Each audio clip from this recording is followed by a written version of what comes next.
By the way, Jamie, I completely agree with you. Men just have no ability to shop for clothes in Second Life. No, we don't. Absolutely not. Absolutely not. Men are the most tasteless shoppers out there, aren't we?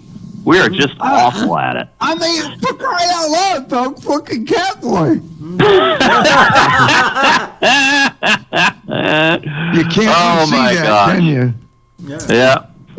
Yeah, I deliberately did that. Anyway, I'm going to give you some jokes, and I'm going to call you tonight. All right, everyone? I got enough jokes to carry to the end. It is.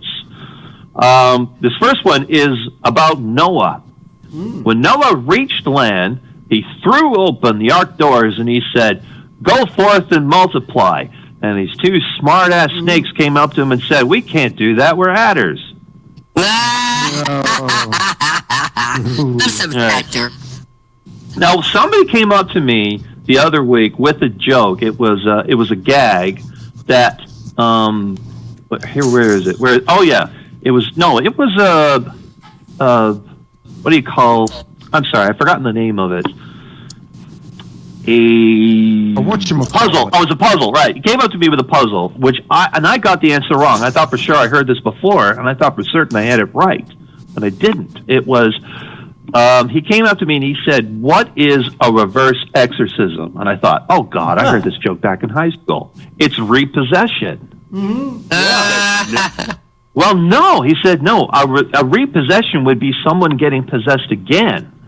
A reverse exorcism is when you employ the devil to get the priest out of your little boy. I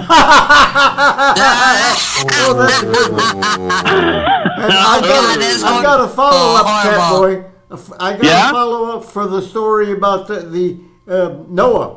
Noah, right? Yeah, that part did happen. There was the snakes complained that they could not multiply because they were adders, and Noah said, "Fix that up." He cut a log in half and made a table out of it, and he put the adders on it, and they multiplied because everybody knows that an adder can multiply by adding on the log table. Oh, the long tail. That's good. You got to be in the math to get these jokes. He's a bit nerdy, I understand. Yes, but, I agree. I acknowledge. Yeah. Let's see. Now, what do we have here? This is something I saw was pretty weird. It was on social media. It was a couple, married couple. Guy came on, and he said, "My wife and I are both feminists, but I have to say, as a man, I'm a little bit better at it than she is." Get it? Oh, come on. All right, here's one. A man died. He's waiting in line to go to heaven. He was third in line, and he overheard St. Peter talking to the other souls. Right? And Peter asked one of them, "What were you in life?" And the guy said, "I was a personal injury lawyer. I made sure that insurance companies paid out people who suffered from horrible injuries." Right?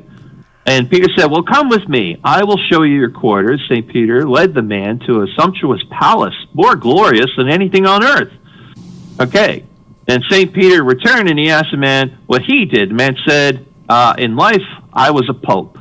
Peter said, "Let me show you your quarters." And he leads the pawn of this tiny little shack made of the crudest materials imaginable. St. Peter returned to the line. The man who was in third place, he started shouting. He said, "Well, that isn't fair. That guy was the Pope. You put him in a terrible little shack while some nobody of a lawyer, gets the finest palace imaginable. That doesn't seem balanced." And St. Peter said, "Hey, what can I say? We got dozens of popes, but that's the first lawyer I've ever seen." I had a blind date and showed up late, and they had the nerve to say to me, "I thought you'd be younger," and I said, "I was." Then you came along. Okay. Here's one I saw on Tinder. It was, "What do you do?" And the guy says, "I race cars." "Do you win many races?" And the guy says, "No, the cars are a lot faster than I am."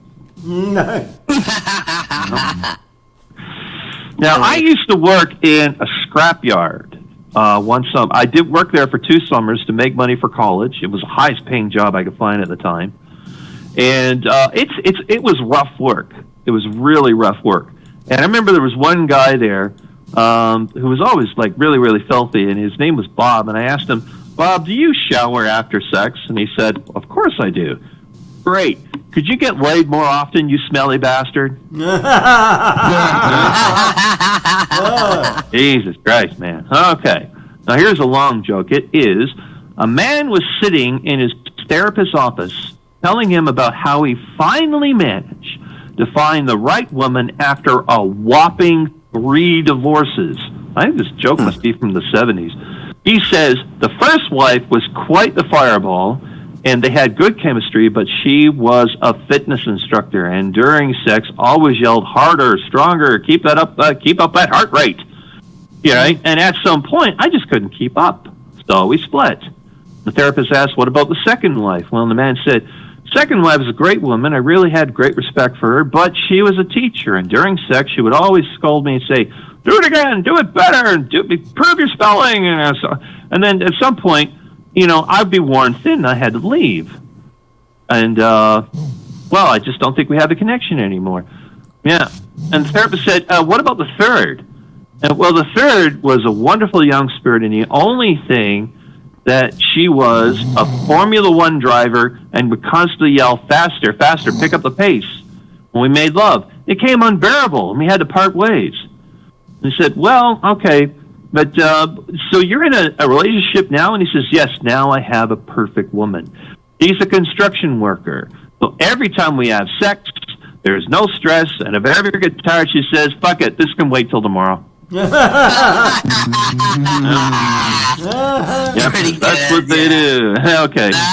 And, all right, now I'm going to give you one last joke, and then I'm going to make my final announcements for the night for Thursday. And it is this one. A guy is in court. Will's in court. He's challenging some of his parking tickets. Some of them were valid, but he believes that he could challenge most of them. He says, Judge, 60% of my parking tickets are bogus. And the judge said, please repeat infractions. And the man said, fine, 3/5 of my tickets are bogus. Yeah, another mouth.